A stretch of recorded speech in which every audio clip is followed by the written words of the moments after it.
The old wooden ranch house stood solitary against the endless expanse of the New Mexico territory, its weathered boards testament to decades of harsh winds and unforgiving sun. Jacob Morrison had called this isolated piece of land home for nearly 20 years, and in all that time, he had grown accustomed to the silence that stretched for miles in every direction. His nearest neighbor lived a full day's ride away, and that was exactly how Jacob preferred it. He had come west after the war, like so many other men looking to escape the ghosts of their past. The ranch had been his salvation and his prison all at once. He raised cattle, tended his modest crops, and lived by the rhythm of the seasons.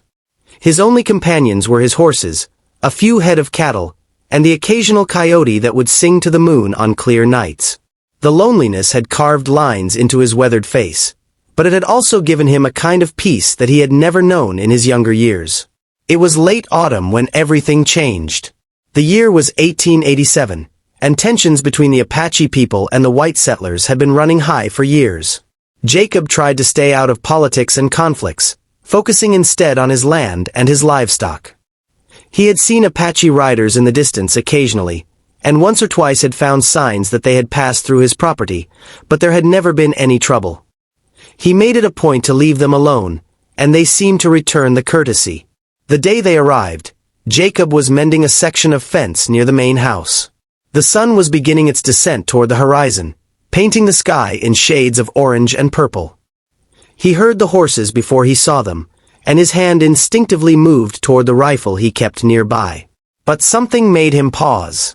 The riders were moving slowly, deliberately, and there was something about their approach that didn't speak of aggression. There were 10 of them, and as they drew closer, Jacob could see that they were Apache. But these weren't warriors on a raid. Among them were women and children, their faces drawn with exhaustion and fear. The man leading the group raised his hand in a gesture of peace as they stopped a respectful distance from where Jacob stood. For a long moment, nobody spoke. Jacob studied the group carefully. Their horses looked worn, and the people themselves appeared to have been traveling hard for days. The children clung to their mothers, their dark eyes wide and watchful. The men sat straight in their saddles despite their obvious fatigue, maintaining their dignity even in what was clearly a desperate situation. The leader, a man perhaps in his 40s with iron-gray streaks in his long black hair, finally spoke. His English was halting but clear enough. They were being pursued by soldiers, he explained. There had been a misunderstanding, a conflict over land and broken promises, and now they were being hunted. They needed shelter, just for a few days, until they could figure out where to go next. They asked for nothing more than a place to rest, and perhaps some water for their horses. Jacob's mind raced. Harboring Apache fugitives could bring serious trouble down on his head. The army didn't take kindly to civilians who aided what they considered hostile Indians. He could lose his ranch, or worse. Every practical bone in his body told him to send them away, to protect what he had built in this harsh land. But as he looked at the exhausted faces before him, particularly the children who seemed barely able to stay upright on their horses, something shifted inside him. He thought about all the years he had spent alone, building walls not just around his property but around his heart. He thought about the war, about the things he had seen and done, about the humanity he had sometimes lost sight of in the name of duty and survival. Without fully understanding why, Jacob nodded. He pointed toward his barn and the small canyon beyond his property where there was water and some shelter from view. The Apache leader's eyes widened slightly in surprise, and then he placed his hand over his heart in a gesture of gratitude that needed no translation.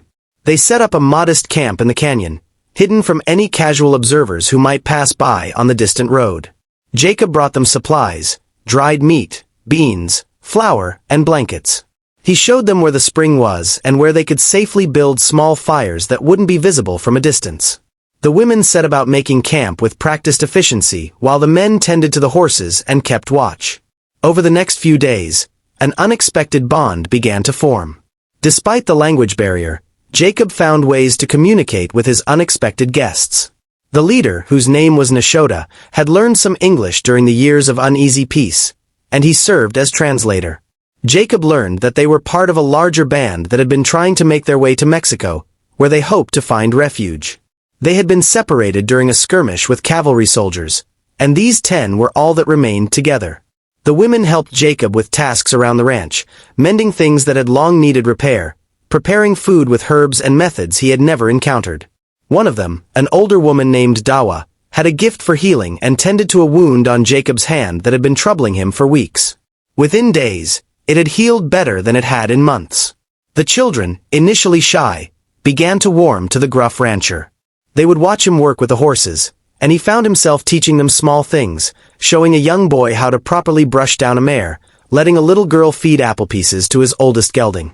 Their laughter, rare but genuine, brought a sound to the ranch that it had never known before. Nashota and Jacob spent long evenings talking, sharing stories of their respective lives. Jacob learned about the Apache way of life, about their deep connection to the land, about the betrayals and broken treaties that had led to the current state of affairs. In turn, he shared his own story, things he had never told another living soul about the war, about the family he had left behind in the East, about the reasons he had sought solitude in this remote corner of the world. But peace was not meant to last. On the 6th day, Jacob spotted dust rising in the distance. Riders were coming, and from the organized way they moved, he knew immediately they were cavalry. His heart sank as he realized the moment he had been dreading had arrived. He rode hard back to the canyon to warn his guests.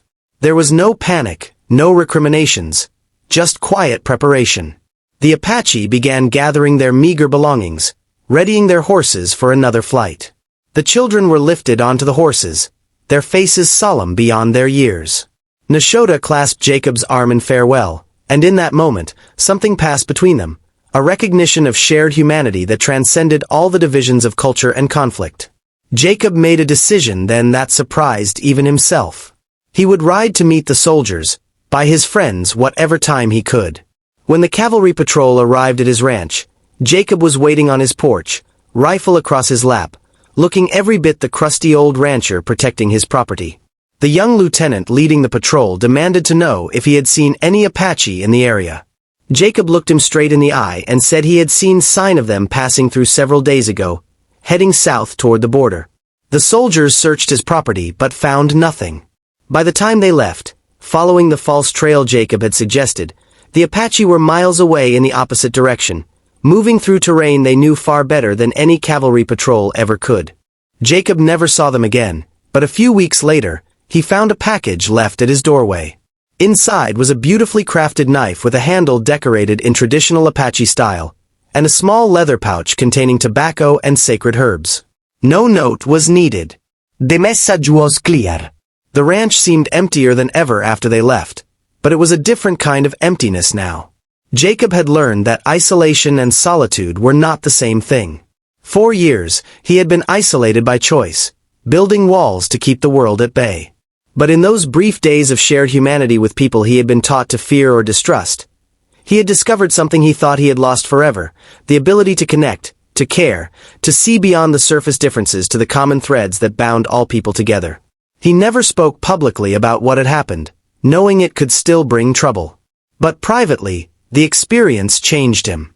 He became less of a hermit, occasionally riding into town for supplies and actually stopping to talk with people. When he encountered Native Americans in his travels, he treated them with respect and dignity, earning a reputation as a fair man in a time and place where fairness was often in short supply. Years later, when he was an old man sitting on that same porch, he would sometimes take out that knife and remember those extraordinary few days. He would think about 10 desperate people who had trusted a stranger with their lives, and about how that trust had given him back a piece of his own humanity. In choosing compassion over fear, connection over isolation, he had found something more valuable than all the land he owned. He had found a reason to believe that despite all the darkness in the world, there was still light to be found in the most unexpected places.